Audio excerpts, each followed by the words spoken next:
Anarchism and Marxism are similar political philosophies which emerged in the 19th century. While anarchism and Marxism are both complex movements with their own internal conflicts, as ideological movements the primary attention has been on human liberation achieved through political action. Similarly, both have been intensely interested in abolishing social inequalities present in societies as a result of wage labor and the Industrial Revolution. In the most socially significant forms, both movements have been revolutionary, and have focused on the working class as the agent of revolution. As working class movements, Marxism and anarchism have been sometimes allied and sometimes opposed groups. In particular revolutions, there has been significant armed conflict between Marxist and anarchist groups. Conflicts between anarchist and Marxist movements have emerged in terms of theory, strategy, practice and immediate political goals. Agreements between anarchism and Marxism have tended to focus on ideological convergence based around the concept of the working class as the group that creates real human freedom. The first major ideological conflict between anarchists and Marxists occurred within the First International, a European revolutionary communist political movement. The first major armed conflicts between anarchists and Marxists occurred during the 1917 to 1923 revolutions in the Russian Empire between urban anarchists, rural Makhnovist anarchists, the Marxist Mensheviks and the Marxist Bolsheviks. Another major armed conflict occurred during the Spanish Civil War between the Spanish anarchist movement and the Communist Party of Spain, which at the time was under influence from the Soviet Union. See May days. After World War II in the West, major conflicts between anarchism and Marxism have been generally confined to esoteric ideological disputes between anarchist groups and Trotskyist or Trotsky-inspired organizations over minor points of tactics or language use. Additionally, since the New Left period, significant convergences between minor trends of thought within Marxism and anarchism have occurred, generally in the area of exploring working-class self-liberation. After the fall of the Soviet Union, there have been few occasions for conflict between post-Stalin or Stalin-inspired Marxists and anarchists, due to the dissolution of the Soviet Union's influence within Marxist circles. Prior to 2000, there was little conflict between pro-property anarchism and Marxism, due to the small size of pro-property anarchist movements and the focus of pro-property anarchist movements on behavioral change within their own perceived movement. Anthropologist David Graeber has distinguished the two philosophies as follows.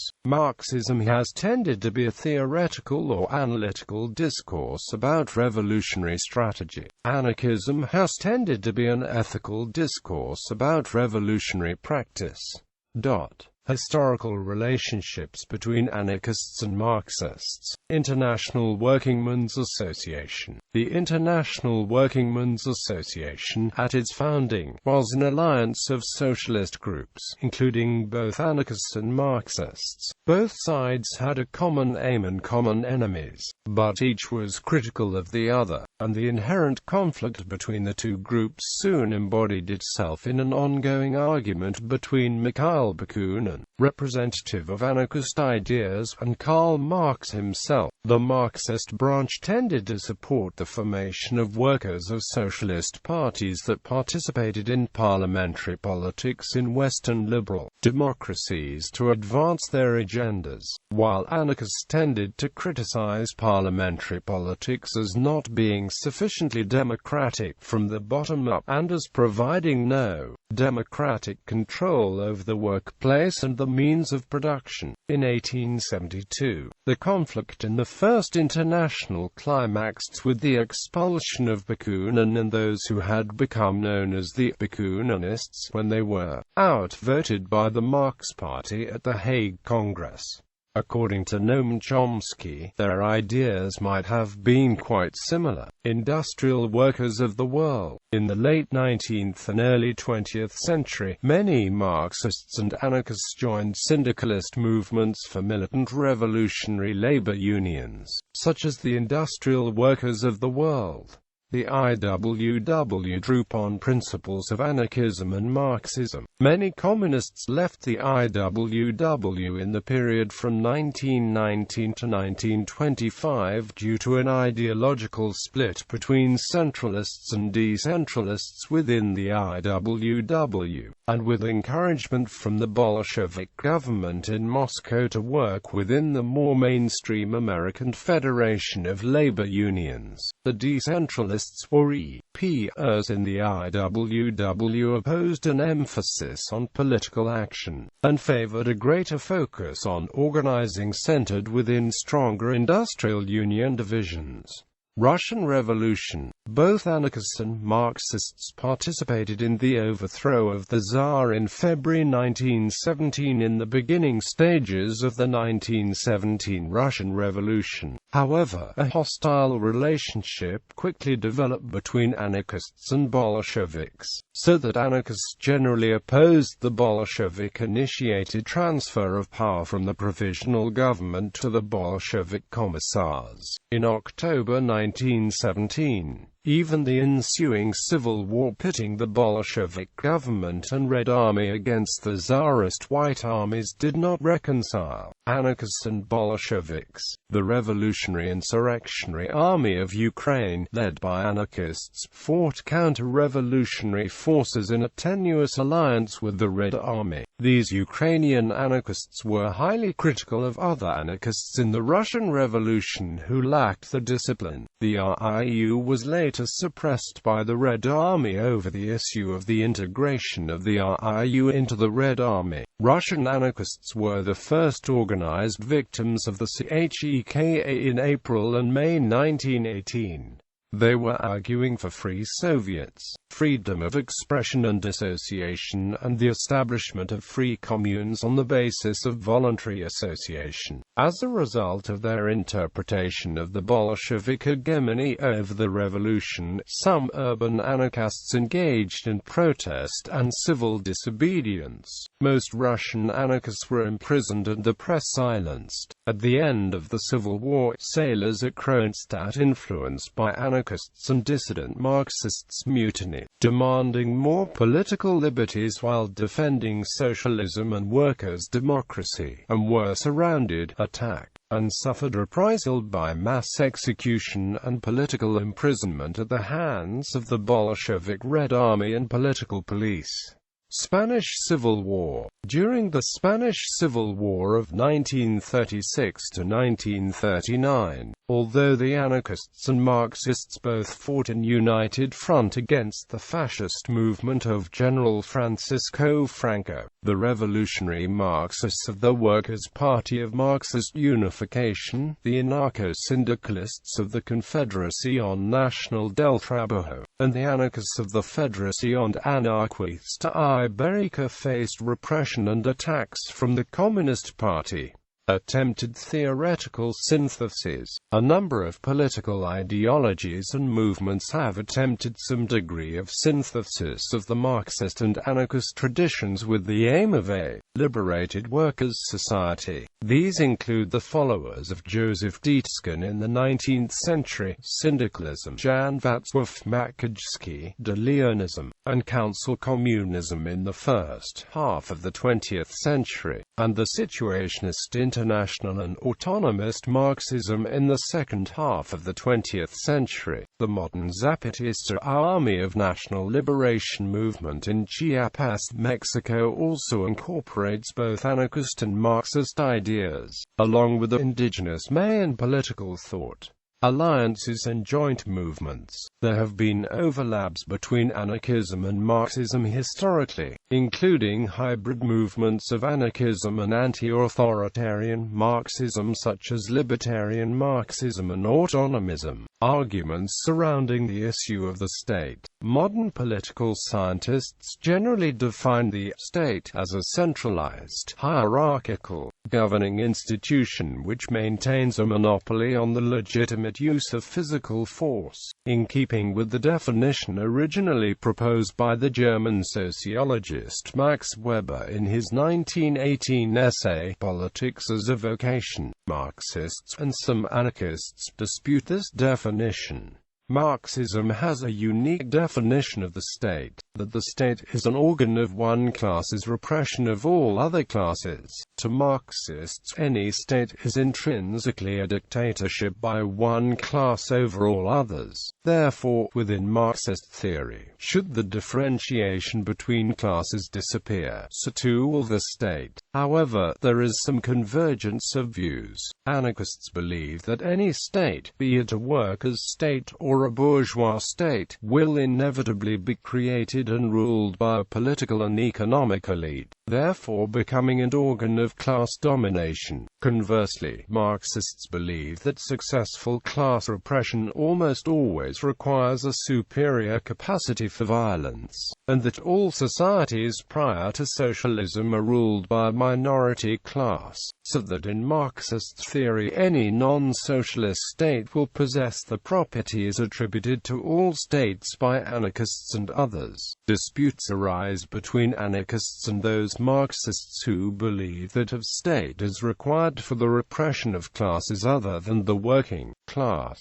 In example, Bakunin wrote in his work, Anarchism and the State, they maintain that only a dictatorship, the dictatorship, of course, can create the will of the people, while our answer to this is, no dictatorship can have any other aim but that of self-perpetuation, and it can beget only slavery in the people tolerating it. Freedom can be created only by freedom, that is, by a universal rebellion on the part of the people and free organization of the toiling masses from the bottom up. Bakunin believed that Marx's desire to abolish the state and create, in the last analysis, an anarchist system via state power is irrational. Commenting on that, he added that anarchism or freedom is the aim, while the state and dictatorship is the means, and so, in order to free the masses, they have first to be enslaved. Marx replied to Bakunin's criticisms through a collection of notes in the margins of his copy of Anarchism and the State. The process of transition, the theory of the state, leads directly into the practical question of what formed the transition to the stateless society both anarchists and Marxists view as their end goal will take. Marxists believe that a successful transition to a stateless society, communism, will require the repression of capitalists in order for them not to re-establish the control that requires, according to Marxists, the existence of a state in some form run by workers.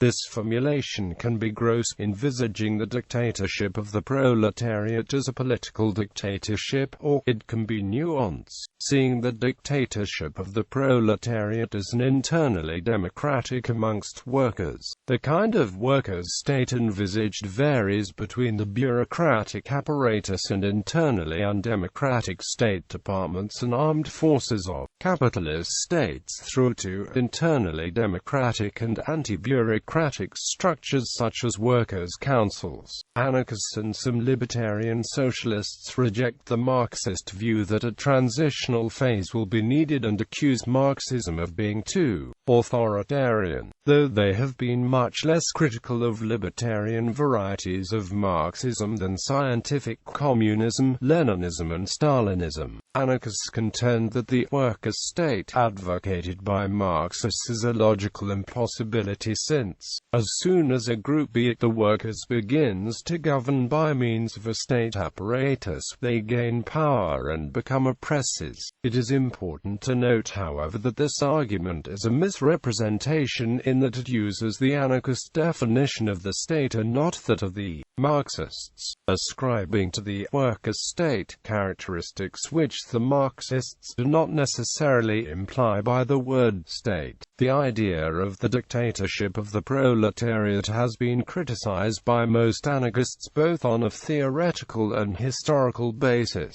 Mainly, it is argued that it is not a class that takes power but at best a minority of that class, a party in the Leninist sense, and so is a dictatorship over the proletariat. They point to the measures taken by Lenin, Trotsky and Stalin during the Russian Revolution since as early as 1917 as evidence of this. Anarchists support their arguments by pointing to the undemocratic nature of the Soviet Union and other self-identified Marxist states. Some Marxists criticize the immediatist anarchist position by arguing that any revolutionary institution using armed forces acting as a state, regardless of its name, a self-conception. Other Marxists argue for the necessity of a strong and cohesive repressive institution during revolutions, and support this position by pointing to the defeat of anarchist-led revolutions such as that during the Spanish Civil War, or other revolutions which were defeated. Therefore, both Marxists and anarchists wish to abolish the existing state. Immediately after abolishing the existing state, Marxists seek to replace it with a workers' state, i.e., the dictatorship of the proletariat, or the workers organized as the ruling class. For this point, as expressed by Friedrich Engels, the worker state will begin to wither away, finally ceasing to exist when class antagonisms have been defeated.